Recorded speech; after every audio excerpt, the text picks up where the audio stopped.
guys, what's up? It's been a while since we've had a video up on this channel. A lot has happened in the last 2 months and I've shared all those details on my Instagram. If you know, then you know. So I thought, why not come back with a video answering all those questions that you guys have been asking me over Instagram DMs and in the comment section below. So this is going to be a long video, so you better grab a cup of tea and let's get started.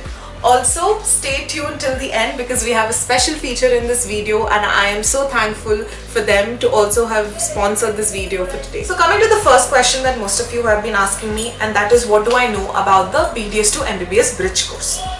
So this course was basically recommended in order to curb the acute shortage of doctors and medical practitioners across the country. It was also implemented so that BDS graduates who are not interested in dentistry and are looking for a change in the path of their career can also opt for this program. This initiative allows a dentist to practice as a general physician across the country.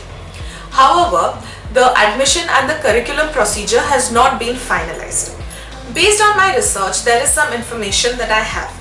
The eligibility to this course is obviously a BDS degree certificate from a recognized university, and other than that, the admission process can either be through an entrance exam including in-depth knowledge of both your BDS and MBBS curriculum, or it can be based on the cumulative marks that you've obtained during your BDS course. It can either be one of them or it can be a mix of the both. If I get any update, if I know anything that's coming up in the coming few months, I will definitely let you guys know. Make sure that you're subscribed to this channel and follow me on Instagram because I keep updating you guys here or there. The next question is regarding the qualifying marks and percentiles in NEET undergraduate exam. So the qualifying percentile for SC, ST, OBC is 40th percentile. For general PH, it is 45th percentile, and for general category, it is 50th percentile. The minimum score that is considered good in order to get a government seat, a government BDS seat, is somewhere around 400 to 600. And if you have slightly lesser marks but you have quota, you also stand a chance for a government BDS seat. Always remember this, guys. The higher your marks, the better your rank, the better chance that you stand to get a BDS government seat. So another common question that a lot of you have been asking me is, when should I start my NEET preparation? So the answer to this is going to be regardless of whether it is undergraduate NEET or postgraduate NEET. My blunt answer to this is start as soon as possible. And I wish someone told this to me in my earlier days, but I am telling you guys this, so please listen to me carefully. What they are going to ask in the NEET exam is essentially what you have read during your years of study. So whether it is post your 12th or post internship, that is when most of the students start preparing for NEET. And cramping, so much of information last minute is not going to help. It really does not help. So my tip here would be, invest in MCQ books, chapter-wise MCQ books. Take out at least like 10 to 15 minutes in a day, like mostly at the end of the day after you're done with all your theory reading. Spend those minutes, just solving MCQs. One benefit to this is that you will know which concept you've understood and which concept you've not understood. It helps you in your 2 markers, and at the same time it starts your preparation for NEET. I know a lot of you are going to ask me what MCQ books to invest in. Stay tuned, I have a whole complete video coming up just on what books to buy during your BDS.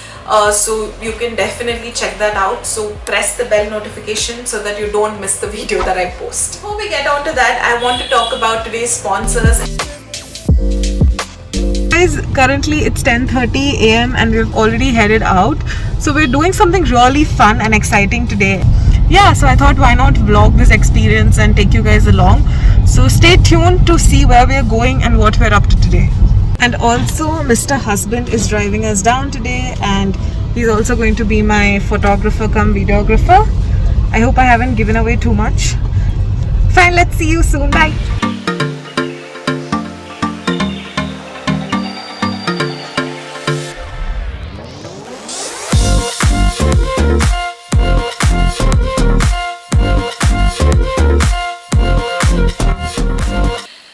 So we are currently at the Looking Good Furniture BTM layout showroom, and we just met the founder and the manager and they showed us around. This is a huge outlet. It's like 4-storied, and after going around a bit we kind of understood that the furniture here has been grouped according to themes, and we are currently exploring the contemporary theme on second floor. And I must say the collection here is so good and different, and they have a lot of offers going on right now. A little more on that later.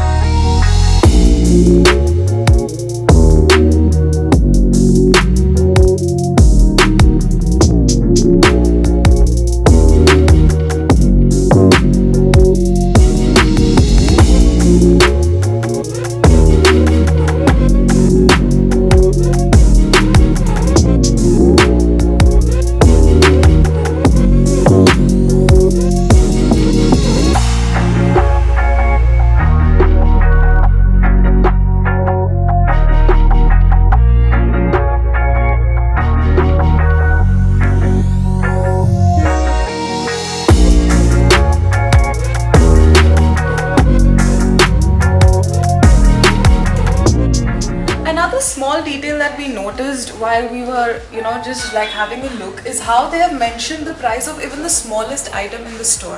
Whether it's a showpiece or the sofa or basically anything, you can see that they have mentioned all the details along with the price.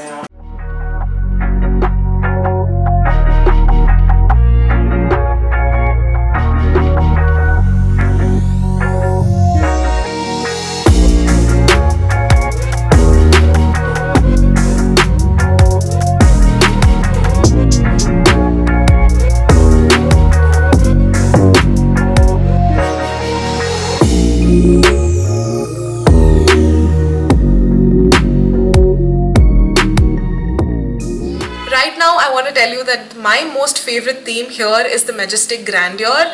Come, I'll show you a bit more of that.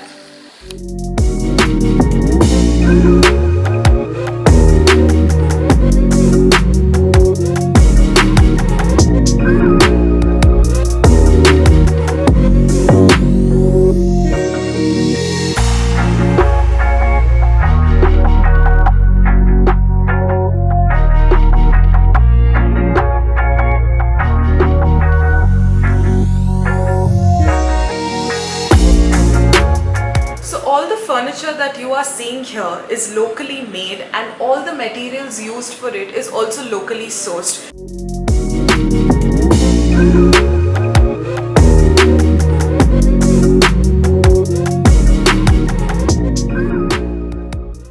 They have amazing offers going on. Come, I'll show you. So they have 3 good offers going on right now. So if you purchase over 30,000 rupees, you get this office chair free. Purchase of 50,000 rupees, we get this swing chair free, and on a purchase of 1 lakh, we get this recliner free. Hey guys, so we're finally back home. We spent a solid 2 to 3 hours at the store, and it has been such a great experience in itself. The staff was so sweet and kind, and we even got a detailed walkthrough of all the sections of the store, and I must say that we are totally in love with all the furniture. This store actually houses a lot of unique versatile pieces, and I totally recommend you guys to check this place out. And all the amazing offers that they have put up are valid only until the end of this month, so hurry up and visit the closest store to your place. I will leave all the details in the description box below, so please do check that out. Now let's get back to the main video. So this was a question that was asked in the comment section below, and I thought that this was going to be a very useful thing for a lot of students out there. That is how to manage finance as a BTS student. The hard truth is that the moment you enter into the field of dentistry, you do need a big sum of amount in order to survive through the years. I have already mentioned all the details in this video about how much you will be required to spend and all of that, so please check that out. But in this particular moment, I'm going to tell you how you can save some money. So the first place where most of the students save money is buying books. I have a whole video on online resources You can check that video out, in which I have mentioned various streams that you can opt for in order to study your theory. Other than that, I've also mentioned on my Instagram, you can check out the highlights called Study Tips, in which I have told about this Telegram channel that gives all these books out. You can download them and keep them on your phone or iPad and study from them. So make sure you check my Instagram, follow me there. I share such things there. So second place where a lot of people try to save money is instruments. See, scaling and your periodontal and your endodontics instruments is what is going to cost you the most. And I would say do not hesitate from spending in these particular fields, because the first thing is that you will use these instruments even after your BDS graduation. If you open a clinic or if you're working in a clinic, these instruments will be of use. And do not borrow these instruments from your seniors, because one thing, it will be blunt because they've used it on a dozen of patients. Second is that you are a doctor and you're going to work on a human, so the basic level of cleanliness and standards should be maintained by you. The third tip, I know most of you are going to laugh at this, that is keep your instruments safe, guys. This is key to saving money in dentistry, because I don't remember how much I have spent trying to buy the instruments that I have lost. Be conjuice, be very protective, it's okay. Because trust me, if you're going to keep your instruments safe, you will save a lot of money by the end of the course. And the last tip is that I want to actually make a whole video on this because it is that important. Whatever money that you have in hand, take 10% of it. For example, if you're getting 100 rupees today, keep 90 rupees in your pocket and that 10 rupees keep it somewhere else. And make sure that you don't touch that money. By the end of the month, you would have saved enough money to buy you a snack or pay your patient or something. That money will definitely help you. And I'm talking about 100 rupees. Later it can be 1,000, 10,000. Always take out 10% from that sum and keep it aside, because this is a small tip that will put you into the habit of saving money, and this will definitely help you in the long run. So the next question a lot of you ask is whether dentists need stethoscope, whether dentists use stethoscopes. The answer is yes. Firstly, you'll need it in first year in order to record BP. You will learn how to record BP, sorry. You will also need it in third year when you get posted in surgery and medicine wards. You will be required to take case history and everything, and then you'll have to do physical examination on the patient. So there is a particular section called as auscultation. So for that you will definitely need a stethoscope. Post that, in fourth year, during your surgery postings, you will have to record the BP of the patient before starting any procedure. So you will use it then. And after that, if you ever start a clinic, then you will require it then also to record the BP of the patient before any surgical procedures. And if you become an oral and maxillofacial surgeons, then you will literally have to roam with it the whole time. Another interesting question that one of you guys asked me on Instagram, that is how to avoid burnout in between exams. That is the 2 or 3 days gap that you get between each exam. The most important aspect that I would say is that don't start any new topics during your last minute preparation. Remember that half-baked information is worse than no information. Whatever you have read, read and reread the same concept before your examination. If you try to accommodate a million things in one small bag, the bag will ultimately tear. That is the same thing that happens to your mind also. You are already physically, mentally exhausted. You are pulling off last minute stunts by doing last minute reading. In that type of situation, if you try to add new information, your mind will not capture it, and you might also forget the things that you've already read. So the biggest tip here is follow your question papers, go through the 2 markers and 5 markers the most. The second thing is do not set unrealistic goals. If you're aiming to finish one entire book in one whole night, it is not going to happen. It is practically stupid to do so.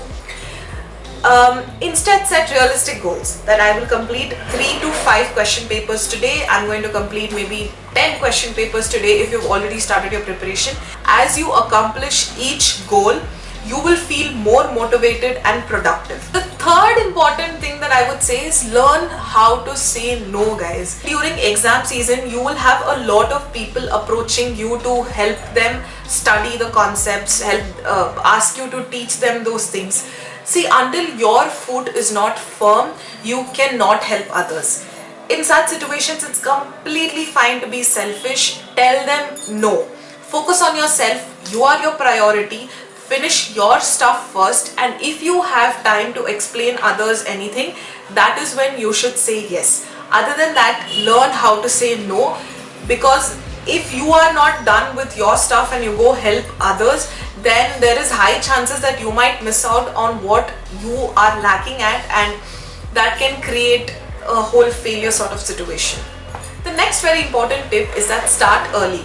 I know it doesn't fit into the topic that we're talking right now, but this is something that I want you all to remember well.